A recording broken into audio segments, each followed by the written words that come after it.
Alrighty. Okay, so for today's lesson, we are going to be talking about paraphrasing. Now, what is paraphrasing? It's putting, I'll do this. Paraphrasing is putting it in your own words. Now, this is going to help you avoid stuff like plagiarism, and it's a good tool to have under your belt. Now, what exactly is paraphrasing?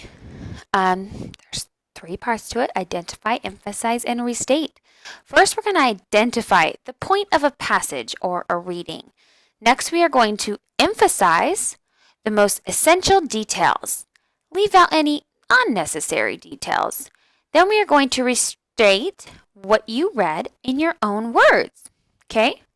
Now, it's important to note that your paraphrase version may be shorter than the original text, but that doesn't have to be.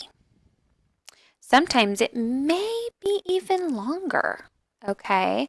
And that's because you may have some things to say about the passage or reading that you did, okay? Now, step one, we need to great paraphrasing is to reread the passage to understand the meaning. And this is going to come very helpful even in like test taking, okay? Because if we read what we just read, especially short passages like you'll see on tests a lot, is you're going to understand it a lot better. Step two is to identify any unfamiliar words, and then you're going to find their meaning. You're going to use a dictionary if necessary. Replace unfamiliar words with words that you do know.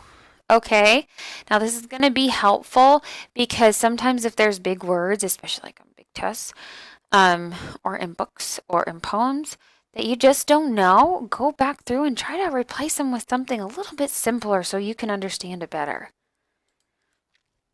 Step 3. Restate the information in your own words.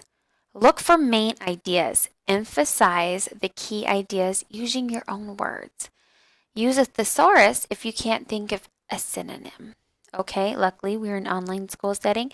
You can always use the online thesaurus, okay? Now, I think that it's good to understand that in your own words is key. Okay, because if it's not in your own words, you are plagiarizing. Step 4. After you've written the main ideas down in your own words, you're going to read over your work to see if it makes sense. You got to reread what you do because it may make sense in your head, but once you like reread something that you've written, sometimes you're like, oh, that totally didn't translate. That totally doesn't make sense. So it's important to reread your own work. Okay. Now, when is paraphrasing important? When you are studying, paraphrasing helps you understand what you read. Okay? It helps you take effective notes. Or when you're writing a report or paper, paraphrasing helps you to avoid plagiarism. Okay? Or plagiarizing. Now we're going to do a bit of a practice. We're going to read the following excerpt from Grimm's fairy tales. Reread a second time for understanding. Note any words that are important to the meaning. Okay. The Fisherman and His Wife. There was once a fisherman who lived with his wife in a pigsty close by the seaside.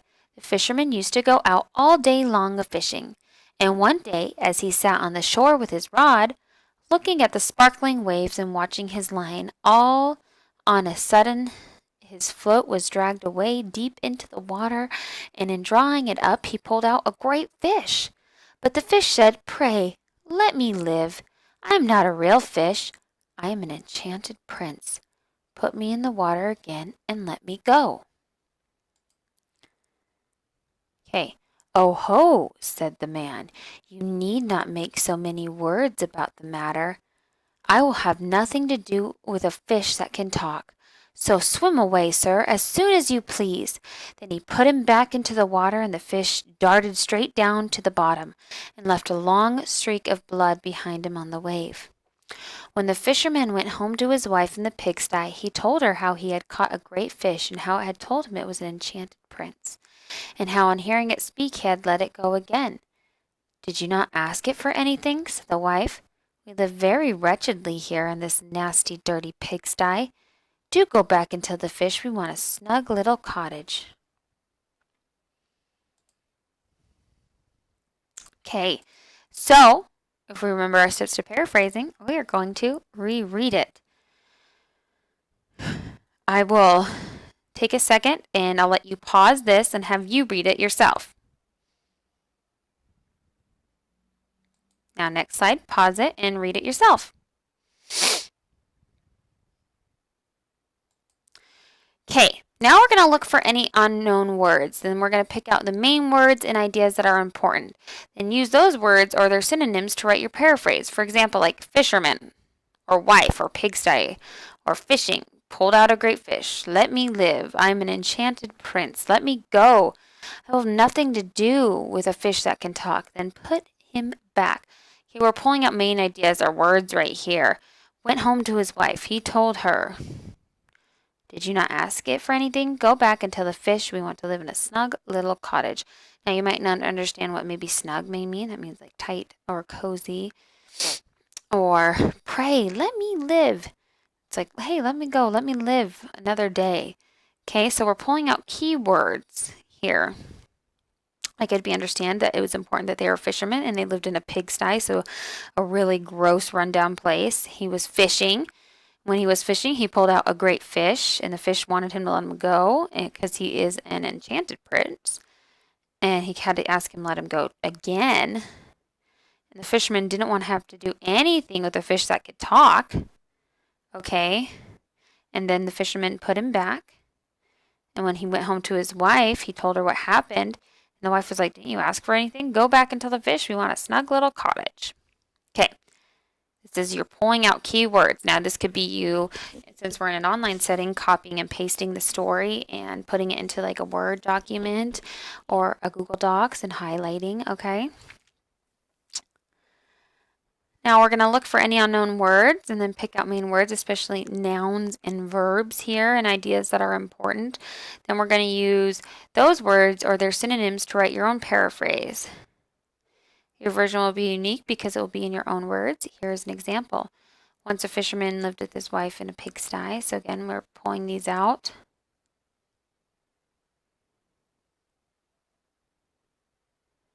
And this is like what your, brain fart of what I wanted to say next. Okay, this would be like a paraphrase. Once a fisherman lived with his wife. Again, you're going to see all these highlighted words. Those are words that we had pulled out.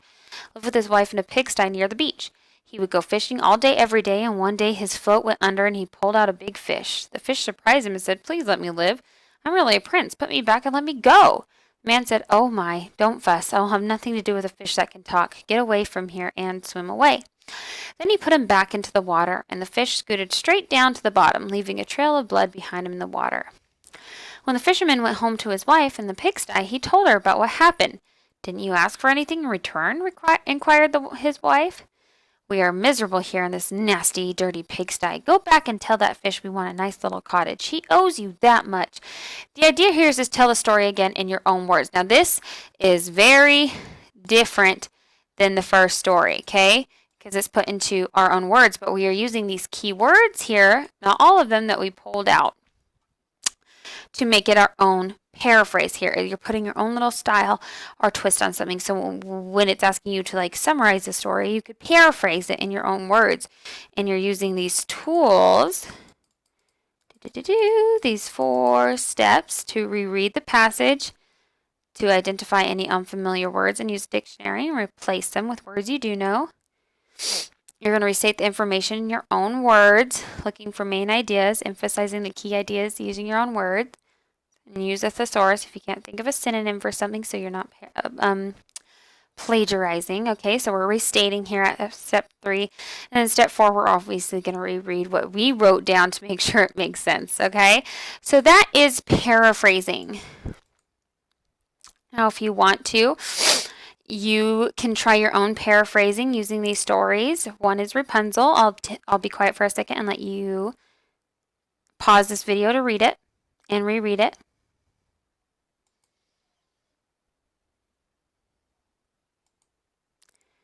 Okay, now when you're paraphrasing, don't forget your steps.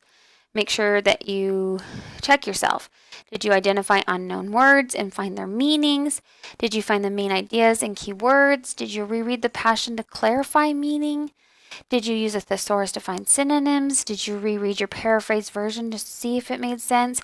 Use this checklist right here. Take a screenshot of it. Take a picture on your phone so that you can know how to check yourself, okay? Here's another paraphrasing practice if you want to use using a nonfiction article. I'll be quiet for a second and let you pause the video to read it and reread it.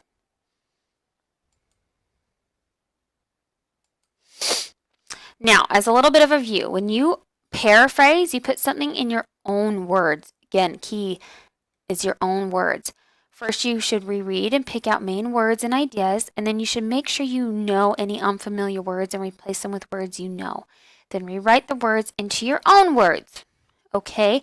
Paraphrasing is so important. It's going to help you be a better reader, understand the material that you're reading more, which is going to help you, again, write in the long run, be a better test taker. You could use this, especially like when we're reading poems, to reread, so you can understand what the poem means, doing it in short stories so you understand the short story completely. Or if we're reading a novel, doing this chapter by chapter, it's honestly just going to help you. Okay, there's one more step to remember. Give credit to the original author for the ideas. This is so crucial, okay? You should always cite the title, author, and publication information when you paraphrase someone else's work. Okay, and if you want more information on how to cite correctly, I have given you guys some websites and resources in my syllabus. So scroll down to the bottom where it talks about plagiarizing. Okay, and I've even given you some examples. Owl Purdue is also a great website to help you cite and understand. All right, so that's our lesson on paraphrasing today. My office hours are on Thursdays from 1:15 p.m. to 2:15 p.m. Mountain Standard Time. If you need me, make sure to call me or email me. I'm here for you. And click on the live link video or the link in the syllabus for my live office hours for those Thursdays that you can come in and talk to me and can help you out. Or if you need a different time, we can always schedule something, okay? Just call and we'll work it out. Keyword for this video is water bottle. Keyword is water bottle. Alrighty, have a great day and I'll talk to you soon.